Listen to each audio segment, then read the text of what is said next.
Hey guys, welcome back to my channel. So today we are going to start chapter number 8 of accountancy, that is journal. बहुत important chapter है, ठीक है। इससे पहले जो video था डबल एंट्री सिस्टम, अगर उसको नहीं देखा है तो इस चैप्टर को देखे कोई फ़ायदा नहीं है, कुछ तुमको समझ नहीं आएगा। It's better to watch double entry system. सबसे पहले डिस्क्रिप्शन में लिंक होगा, तुम जाके देखो।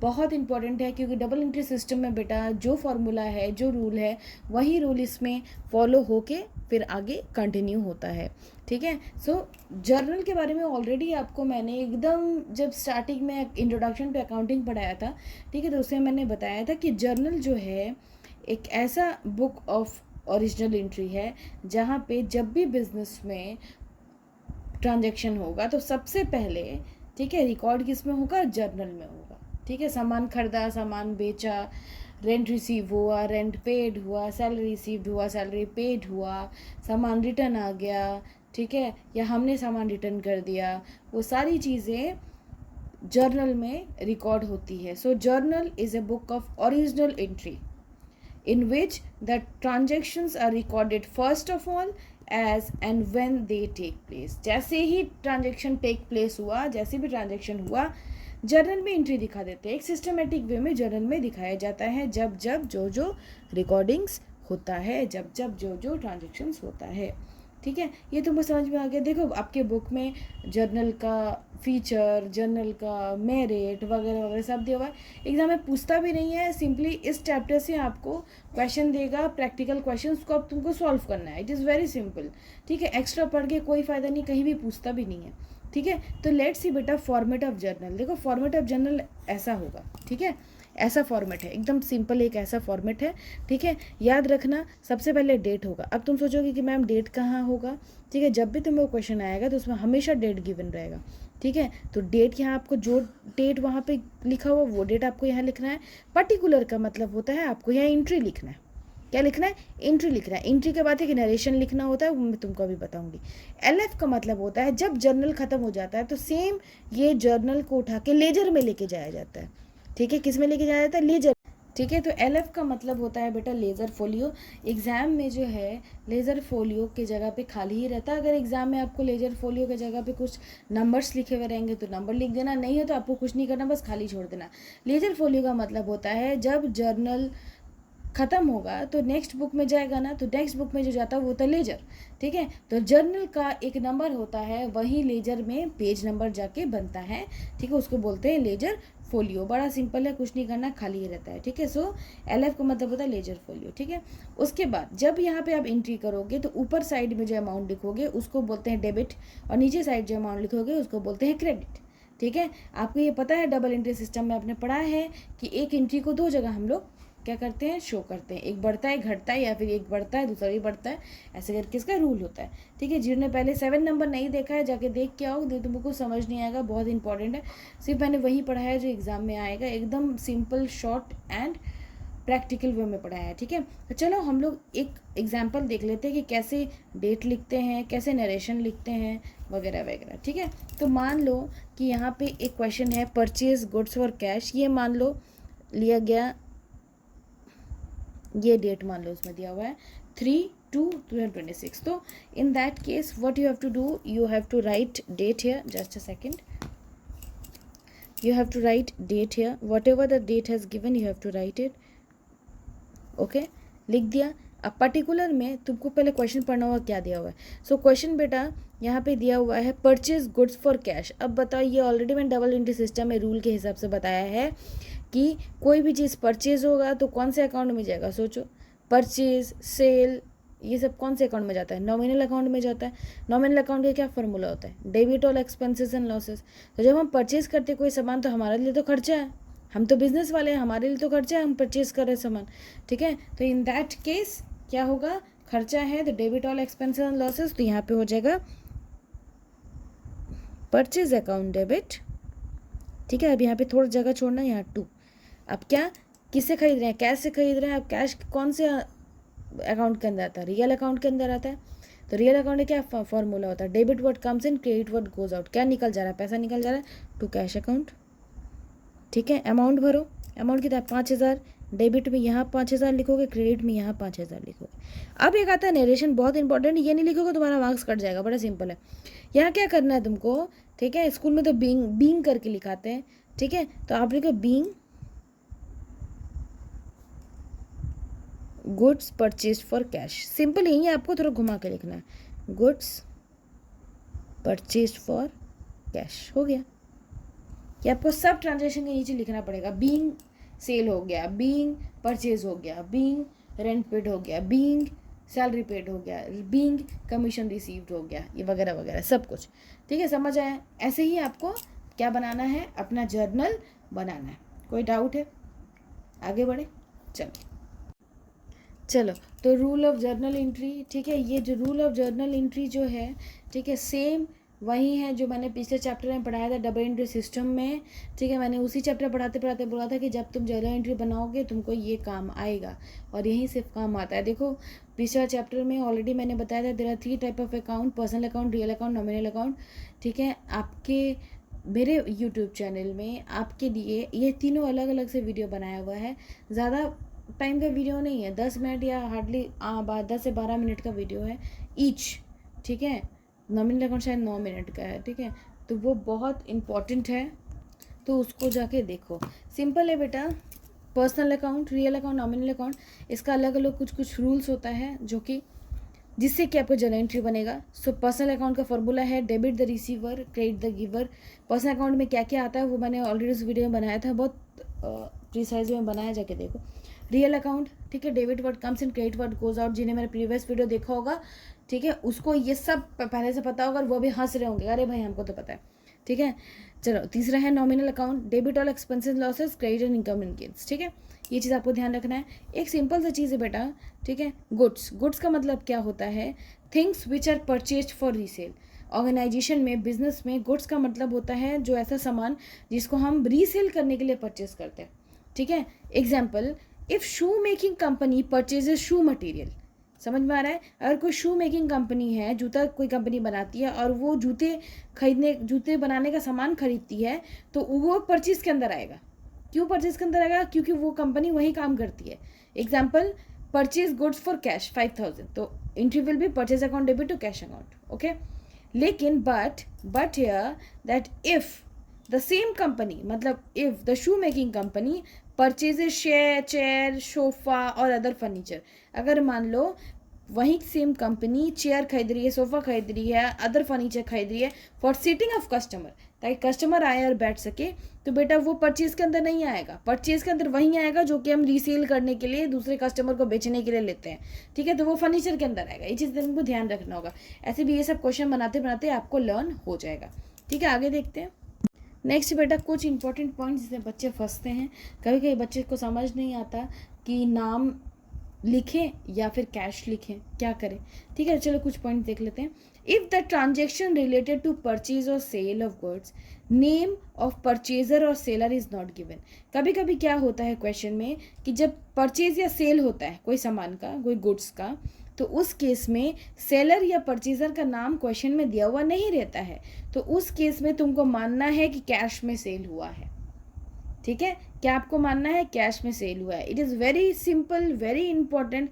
क्या अगर परचेज और सेल हुआ है और वहाँ पे परचेजर और सेलर का नाम नहीं दिया हुआ है, ठीक है, तो आपको समझना है कि कैश में ट्रांजेक्शन हुआ है। For example, sold goods for cash, या sold food goods for cash भी नहीं लिखा हुआ। For example, sold goods for 50,000, तो अब लिखा हुआ है सोल्ड गुड्स फॉर 50,000, इसका मतलब तुमको समझना है कि पैसा आ गया है। ठीक है, जहाँ पे कोई इन्फो नहीं है, ठीक है, कि पैसा आ रहा है कि नहीं आ रहा है, तो उस केस में तुमको समझना है कि पैसा आ रहा है। ठीक है, example, sold goods for 50,000, in that case सामान बेचे, पैसा आ गया। एंट्री क्या हुआ? Cash account debit to sales account. अब कैश अकाउंट क्यों हुआ? क्योंकि रियल अकाउंट में कैश अकाउंट आता है। और सेल्स क्यों हुआ? सेल्स होता है तुम्हारा नॉमिनल अकाउंट। नॉमिनल अकाउंट में सेल करते तो पैसा आता है ना हमारे पास, तो इसका मतलब नॉमिनल अकाउंट का क्या फॉर्मूला है? Debit all expenses and losses, credit all income and gains. So sale is our income, that's why it is credited here. ठीक है, एक और चीज़ है, अब तुम सोचोगे कि मैम यहाँ पे नाम नहीं दिया हुआ है सेलर का, तो हम मानते हैं कि कैश ट्रांजेक्शन है। अगर नाम दे दिया तो क्या मानेंगे? जब बेटा नाम दे दिया तो तुम समझना क्रेडिट, उधार में ट्रांजेक्शन हुआ है। किस में ट्रांजेक्शन हुआ है? क्रेडिट में ट्रांजेक्शन हुआ है.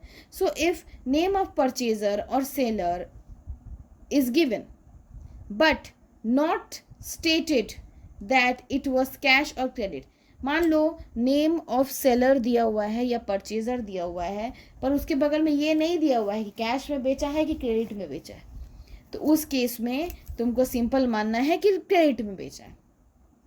अगर नाम दिया हुआ है और लिख दिया है कि कैश में बेचा है तो समझो कैश में बेचा है, बड़ा सिंपल है. ठीक है. अगर नाम दिया हुआ है, लिख दिया हुआ है क्रेडिट में बेचा है, ठीक है, तो भी तो समझो कि क्रेडिट में जाएगा. लेकिन समझ लो कि कैश भी नहीं लिखा, क्रेडिट भी नहीं लिखा, लेकिन नाम दे दिया. For example sold goods to Mukesh. What you will do here? बताओ. Sold goods to Mukesh. ठीक है. यहाँ पे मुकेश का नाम नहीं था तो हमने समझा कि यहाँ पे क्या होगा, कैश में एंट्री वाले. पर यहाँ पे देखो मुकेश का नाम दिया हुआ है और बाकी नहीं दिया हुआ है कि कैश में किया है कि क्रेडिट में किया है, तो उस केस में तुमको मुकेश को लेके चलना पड़ेगा. तो मुकेश कौन सा अकाउंट है? पर्सनल अकाउंट है. पर्सनल अकाउंट में क्या फॉर्मूला होता है? डेबिट द रिसीवर, ठीक है, और क्रेडिट द गिवर. ठीक है. तो मुकेश क्या है? Sold goods to Mukesh. कौन रिसीव कर रहा है? मुकेश रिसीव कर रहा है. तो Mukesh account debit to sales account. समझ आया? सेल्स हमेशा क्रेडिट होता है. ठीक है. Sales account. समझ आया? बड़ा सिंपल है, इसमें कुछ नहीं है बेटा. कि परचेजर और सेलर का नाम अगर नहीं दिया हुआ है तुम समझो कि कैश ट्रांजैक्शन होगा, और अगर परचेजर और सेलर का नाम दिया हुआ है और उसमें नहीं लिखा हुआ है कि कैश है कि क्रेडिट, तुम समझो क्रेडिट होगा. यहाँ पे एक और क्वेश्चन भी हो सकता था. Sold goods to Mukesh on credit. उस केस में समझो कि तुमको उधार में ही सामान बेचना पड़ा. उस केस में क्या है? उधार वाला ही होगा. लेकिन यहाँ पे होता है sold goods to Mukesh for cash. For cash अगर लिख देता तो ये मुकेश की जगह कैश आ जाता. समझे मैंने क्या बोला? कि अगर पैसा रिसीव हो रहा है तो मुकेश की जगह कैश हो जाता है. कब? अगर यहाँ पे कैश लिख देता तो. नहीं लिखा हुआ है तो यहाँ पे सिर्फ नाम आ जाएगा. ठीक है. चलो जो मैं जस्ट अभी बोला वही इसमें लिखा हुआ है. In case of expense even if the name of party receiving और मेकिंग पेमेंट इज गिवन. अगर नाम दिया हुआ है, ठीक है, एक्सपेंस के केस में अगर नाम दिया हुआ है तो समझो कि कैश ट्रांजेक्शन है. For example salary paid to Ram.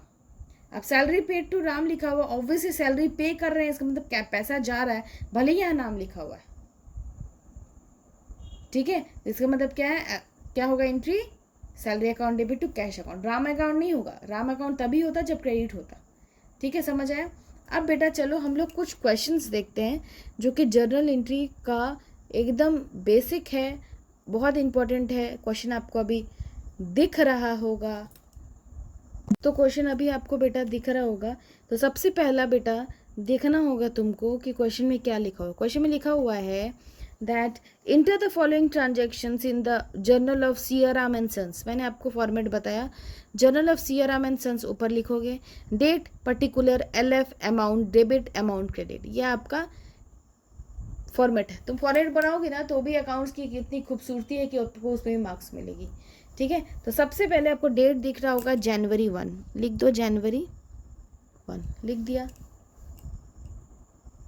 ठीक है. जब जनवरी 1 तुमने लिख दिया तो क्वेश्चन में क्या लिखा हुआ है देखो.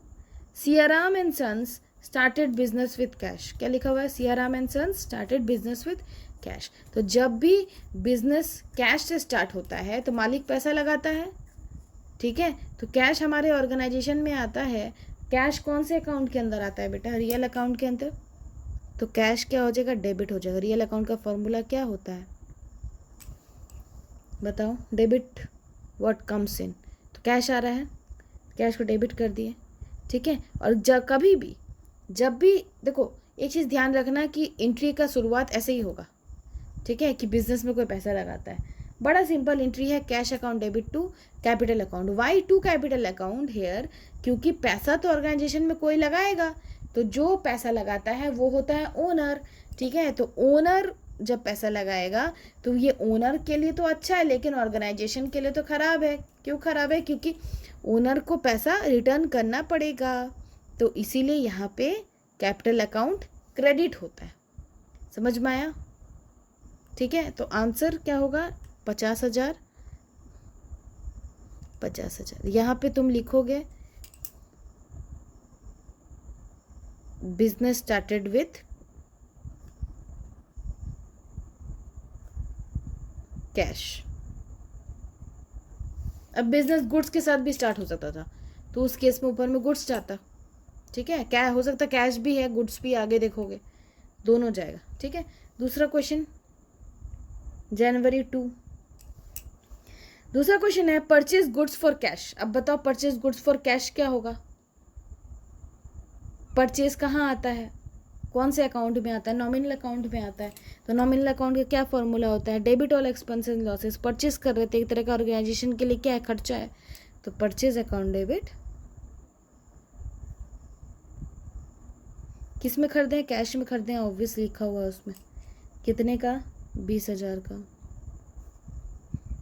यहाँ भी तुम सिंपल नीचे लिखोगे being goods purchase for cash.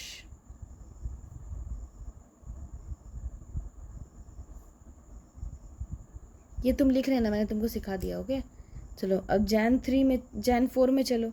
जनवरी 4 में परचेज गुड्स फ्रॉम सुभाष। अब समझो क्या होगा, यहाँ नाम दिया हुआ है परचेज गुड्स फॉर सुभाष। तो मैंने जस्ट अभी आपको बताया कि अगर सेलर या फिर परचेजर का नाम दिया हुआ है और कुछ नहीं लिखा हुआ है कि कैश में होगा क्रेडिट में होगा, तो समझना किस में होगा, क्रेडिट में होगा। ठीक है, तो उस केस में परचेज किए किससे? सुभाष से परचेज किए। तो भाई सुभाष कौन से अकाउंट है? सुभाष है पर्सनल अकाउंट। ठीक है, तो पर्सनल अकाउंट में debit the receiver credit the giver. कौन दे रहा है? सुभाष दे रहा है। और परचेज हमेशा क्या होता है? हमेशा ऊपर लिखाएगा परचेज, और सेल हमेशा नीचे। दोनों भाई बहन है। परचेज बोलेगा हम बड़े हैं, हम ऊपर रहेंगे। ठीक है, so purchase account debit to Subhash account. ये तुम इसका जो नरेशन है वो लिख लेना। हाँ चलो 12,000। एग्जाम में नरेशन नहीं लिखोगे मार्क्स कट जाएगा, मैं पहले ही बता रही हूँ। फिर है जैन 5। जैन 5 का क्वेश्चन है purchase furniture for cash. Obviously purchase किए फर्नीचर, जस्ट मैंने पीछे बताया अगर ऑर्गेनाइजेशन परचेज करती है फर्नीचर तो उस केस में फर्नीचर लिखाएगा। गुड्स अगर परचेज करेगी तब परचेज दिखाएगा। Purchase account debit to cash, जो उस चीज़ से सामान खरीदा रहा है कैश। ठीक है, मुझे पता है मैं पढ़ा रही हूँ, साथ साथ बच्चे क्वेश्चन भी बना रहे हैं। ठीक है, नेक्स्ट है जनवरी 10। अब जनवरी 10 में क्या है? Paid cash to Subhash. अब देखो पेड कैश टू सुभाष, समझो क्या है पेड कैश टू सुभाष। यहाँ देखो सुभाष से लिए थे ना उधारी में। ठीक है, परचेज किए थे सुभाष से, सुभाष को पैसा पे कर दिया, ये सब भी होता है। ठीक है, पैसा पे कर दिए सुभाष को। चलो अब सुभाष को जब बेटा पैसा हम लोग पे कर रहे हैं तो तुम देखो पे कितना करना है? 12,000। ठीक है, पर क्वेश्चन में क्या दिया हुआ? 10 तारीख को पेड कैश टू सुभाष कितना? 8,000। ठीक है, तो तुम सोचोगे कि मैम 12,000 करना था पर हमने तो 8,000 किया, तो बाकी का 4,000 क्या हुआ? उससे तुमको कोई फर्क नहीं पड़ना चाहिए। ठीक है, जो सिंपल लिखा हुआ है वो आपको बनाना है। अब जब आगे आगे क्वेश्चन का लेवल बढ़ेगा ना, तब तुमको समझ में आएगा कि 8,000 की जगह 12,000 की जगह 8,000 दिए तो 4,000 का क्या होगा। अभी इस क्वेश्चन में कुछ नहीं करना है, सिंपल आपको लिखा हुआ है कि हमने कैश पे कर दिया सुभाष को, बस आपको इसी का एंट्री करना है। तो बस नाउ जब कैश पे कर देंगे हम लोग सुभाष को, ठीक है, तो कौन रिसीवर होगा? सुभाष रिसीवर है। ठीक है, तो डेबिट द रिसीवर, क्योंकि पर्सनल अकाउंट है तो यहाँ हो जाएगा सुभाष अकाउंट डेबिट। तो क्या पे किए उसको? कैश पे किए ना। ठीक है, Subhash account debit to cash account. कितना पे किए? 8,000 पे किए। समझ में आ रहा है? ठीक है, तो 10 तारीख का हो गया। अब तुम सोचो 16 तारीख में क्या होगा। चलो अब क्या है 16 तारीख को देखो, 16 जनवरी। ठीक है, क्या है question? Purchase goods from Ravi for cash. अब देखो यहाँ पे बोला है कि रवि से खरीदे हैं। ठीक है, लेकिन रवि से खरीदने के बावजूद कैश में खरीदे, इसका मतलब सिंपल यहाँ पर रवि का नाम नहीं आया क्योंकि कैश यहाँ पे लिखा हुआ है। तो परचेज क्या होता है? परचेज हमेशा डेबिट होता है, हमेशा याद रखना, आंख बंद करके लेता है, परचेज डेबिट होता है। ठीक, क्यों डेबिट होता है? क्योंकि debit all expense and losses and for company purchase is a expense. Okay, purchase is an expense. Okay, चलो परचेज अकाउंट डेबिट टू क्या होगा? टू कैश है, क्योंकि रवि का नाम नहीं आया क्योंकि कैश में हम लोग पेमेंट किया। ठीक, कितना साथ है? 500, मतलब कैश में हमने परचेज किया, साथ है 500। ठीक है, 16 तारीख हो गया। अब चलो 17 जनवरी में चलते हैं। 17 जनवरी में बेटा purchase goods from Ravi. Simple है, अब रवि से सामान खरीदे हैं, कुछ नहीं लिखा हुआ है, कैश है क्रेडिट है कुछ नहीं लिखा हुआ, तो जब कुछ नहीं लिखा हुआ है तो उस केस में आपको क्या समझना है, क्रेडिट में है, तो purchase account debit to Ravi. कितने का? 5,000। देखो खरीदा जाता है तो बेटा जब आगे के जाओगे ना तुम देखोगे बेचा भी जा रहा है, ठीक है, खरीदा जाता है बेचा जाता है, ठीक है, सामान खरीदते हैं उसका पेमेंट किया जाता है, सब कुछ होता है, आगे डिस्काउंट अलाउड डिस्काउंट सब मिलेगा, ठीक है, लेकिन ये आपका एक बेस है जो कि आपको रेडी करना पड़ेगा। चलो 20 तारीख का देखते हैं, अपने नरेशन लिखते जाना, ओके। चलो 20 तारीख का, बॉट मशीनरी फॉर कैश। अब बताओ बॉट मशीनरी फॉर कैश है तो मशीनरी का तो मशीनरी लिखाता है, ठीक है, मशीनरी क्या है बेटे, एक तरह का खर्चा है जो ऑर्गेनाइजेशन खरीद रही है, ठीक है, तो क्या होगा, debit all expenses and losses, तो मशीनरी क्या होगा, डेबिट हो जाएगा, machinery account debit to what, to cash, ठीक है, being machinery purchase for cash, ठीक है। चलिए कितना है, 8,000। चलो 20 तारीख, अब 27 तारीख का लास्ट देखते हैं, तुम तो तेज हो, बताओ। रेंट पेड, बताओ रेंट पेड क्या होता है, एक तरह खर्चा है, डेबिट ऑल एक्सपेंसेस लॉसेस, तो रेंट अकाउंट डेबिट, कुछ नहीं लिखा हुआ है कैश है कि क्रेडिट है, तुमको समझना है कि कैश है हमेशा, ठीक है, कैश में पे कर दिए टू कैश अकाउंट। देखो बड़ा इंपॉर्टेंट, टू तुम छोड़ दोगे, अगर मान लो फॉर एग्जाम्पल तुमने टू छोड़ दिया तो मार्क्स कट जाएगा, नरेशन छोड़ दिया मार्क्स कट जाएगा, ठीक है। 400 400। अब तुमको लास्ट में क्या करना है बेटा, ऐसे करके ऐसे बंद कर देना है इसको, ठीक है, पूरा बंद कर दोगे इसको, और यहाँ पे लिखोगे टोटल। अब टोटलिंग करो, पूरा टोटलिंग करोगे ना तो आएगा, मैंने पहले ही कर लिया था, 1,16,900, इधर भी सेम आएगा, ठीक है, तुम्हारा आंसर आ जाएगा, ठीक है। अब सेम क्वेश्चन को बेटा एक बार बिना मैं मेरा तो समझ लिया कैसे बनेगा, एक बार खुद से बना के देखो, समझ में आया। आपके लिए एक छोटा सा क्वेश्चन भी मैं अभी लास्ट में दे दूँगी, ठीक है, आपको बताना है और उसको सॉल्व करना है, कहीं फंसोगे तो कमेंट करना है, और मेरे वीडियो को पसंद आए तो बेटा ज़रूर लाइक करो, सब्सक्राइब करो, बहुत इंपॉर्टेंट है मेरे लिए भी मोटिवेशन, ठीक है। इसी तरह कॉमर्स से रिलेटेड समझने के लिए, जानने के लिए मेरे चैनल से बने रहो और फॉलो करो। Bye, take care.